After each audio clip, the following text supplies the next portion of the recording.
We ate them, cooked them, jarred them. Of course, we also grew peppers, basil, lettuce, squash. Everybody had a grapevine and a fig tree in the fall. Everybody made homemade wine, lots of it. Of course, the American friends didn't seem to have. We also had a grandfather. It's not that they didn't have grandfathers, it's just that they didn't live in the same house or on the same block. They visited their grandfathers. We ate with our grandfathers. And God forbid we didn't see him at least once a day. I can still remember my grandfather telling me about how he came to America as a young man on the boat, and how the family lived in rented apartments or small houses and took in boarders in order to help ends meet. How he decided he didn't want his children, 5 sons and 2 daughters, to grow up in that environment. All of this, of course, in his own version of Italian English, which I sure learned to understand quite well. So when he saved enough, I never could figure out how he bought a house. That house served as a family headquarters for the next 40 years. I remember how he hated to leave, would rather sit on the back porch and watch his garden grow. And when he left for some special occasion, had to return as quick as possible. After all, nobody was watching the house. I also remember the holidays, when all the relatives would gather at my grandfather's house and there'd be tables full of food and homemade wine and music. Women in the kitchen, men in the living room, and the kids everywhere. I must have 500,000 cousins. First and second, and some aren't even related. But what did it matter? And my grandfather, his cigar, in his mischievous smile, his dark twinkling eyes, surveying his domain, proud of his family and how well the children had done. One was a barber, one was his father's trade, one was a policeman, and of course there was always the rogue. And the girls, they had married well.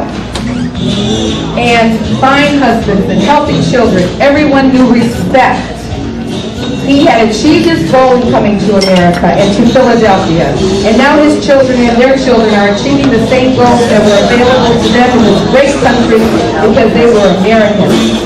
When my grandfather died years ago at the age of 76, things began to change. Slowly at first, but then the uncles and aunts eventually began to cut down on their visits. Family gatherings were fewer, and something seemed to be missing. Although when we did get together, usually at my mother's house now, I always had the feeling that he was there somehow. It was understandable, of course. Everyone had their own families now and their own grandchildren. Today we visit once or twice a year. Today we meet at weddings and wakes. Lots of other things have changed too. The old house my grandfather bought is now covered with aluminum siding. Although my uncle still lives there, and of course my grandfather's garden is gone, the last of the homemade wine has long since been drunk, and nobody covers the fig tree in the fall anymore. For a while we'd make the rounds on holiday visiting family. Now we occasionally visit the cemetery. A lot of them there, grandparents, uncles, aunts, and even my own father. The holidays have changed too. The great quantity of food we once consumed without any ill effects is no good for us anymore. Too much starch, too much cholesterol, too many calories, and nobody bothers to bake anymore, too busy, and it's easier to buy it now, and too much is no good for you. We meet at my house now, at least my family does, but it's not the same. The difference between us and them aren't so easily defined anymore, and I guess that's good. My grandfather were Italians. My grandparents were Italians. My parents were Italian-Americans, and I'm an American-Italian. And my children are American-Americans. Oh, I'm an American, all right, and proud of it, just as my grandfather would want me to be. We're all Americans now, Irish, German, Poles, and Jews, U.S. citizens, all. But somehow I still feel Italian. Call it culture, call it a tradition, call it roots. I'm really not sure what it is. All I do know is that my children have been cheated out of a wonderful piece of their heritage. They never knew my grandfather.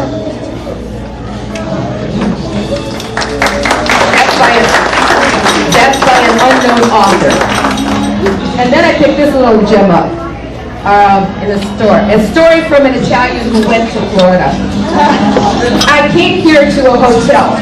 I go down to eat us some breakfast. I tell the waiter, I want a 2 piece of toast. He bringing me only 1 piece. I tell him, I want a 2 piece. He said, go in the toilet. I say, you don't understand. I wanted to pizza on my plate, he said. You better no pizza on the plate, you son of a bitch. I don't even know the man. He called me a son of a bitch. Later, I go to eat a summer dinner in another restaurant. The waitress bring me a spoon, a knife, but no fork. I said, I want a fork. She tell me everybody want a fork. I say, no, you don't understand. I want a fork on the table. She said, you better not fork on the table, you son of a bitch. I don't even know the woman, and she's calling me a son of a bitch. So I go back to the hotel, and there's no sheet on my bed. I called the manager and tell him, I want a sheet on the bed. Say, you better not sheet on the bed, you son of a bitch. I don't even know the man, and he called me a son of a bitch. So I go to check out the man at the desk. He said, peace to you. I say, peace on you, too, you son of a bitch. I go back into Italy.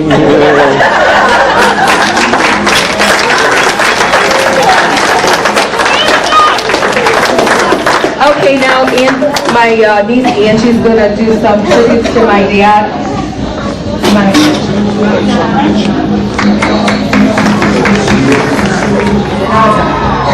Okay, first one I have is from Grace. And she's talking, in her case, it's Uncle Louie, which is my grandfather. And you talk more into the mic. Okay. No one's ever told me to be louder. Louder, I guess. Why don't you just call on your cell phone? The only memory I have of Uncle Louie involves a big green car, and she remembers taking a bunch of them down to Neal Park to see the Christmas lights. And she doesn't remember how old they were, but she remembers sitting in the back seat between her sister and Donnelly. And she says she thinks the interior of the car was nice and gray, and it was very exciting. She had no idea where Neal Park was, but it was full of lights and it was wonderful and exotic for her. She also remembers another time where all the uncles got together to paint the house on 111th, and she wanted to help Uncle Louie climb the tallest ladder and help him paint the part way up high near the roof. But of course she was not allowed to do that. So she sat there with all the other cousins and watched and played. And she says what she remembers most about Uncle Louie is his zest for life, his adventure, and his true enjoyment of life. She remembers when she came down here, she was preparing to open a business. She had a TV commercial at the time. She was very nervous, and Uncle Louie was there for her to help her and encourage her along the way. She also says, and this is in her closing, my uncle sat next to me as I buried both of my parents, gave me a place to live when I moved to Florida, helped me when I cried, and helped me when my heart was broken. He made me laugh more times than I can count. You are my uncle and my hero, and I love you.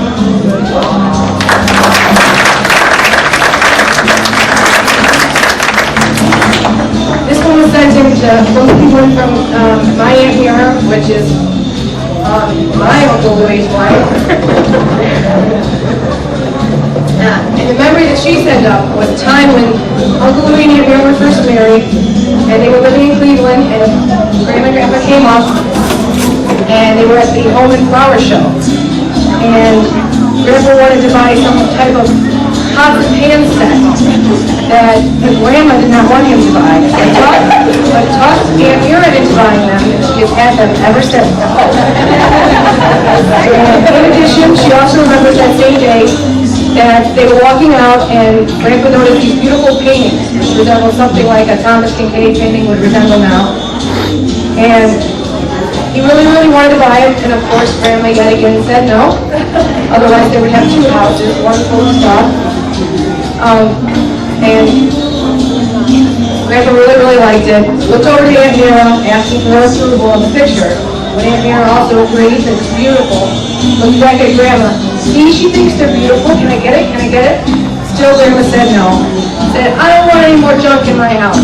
You like it so much, buy it for Mira. And he did. He bought two, as a matter of fact, because they would buy one, get one. And for all the years that they were in their first home on Llewellyn, which to me is their first home anyway, they had the bedroom. They recently, well, a few years ago, moved, bought a new house, and she's on the perfect spot.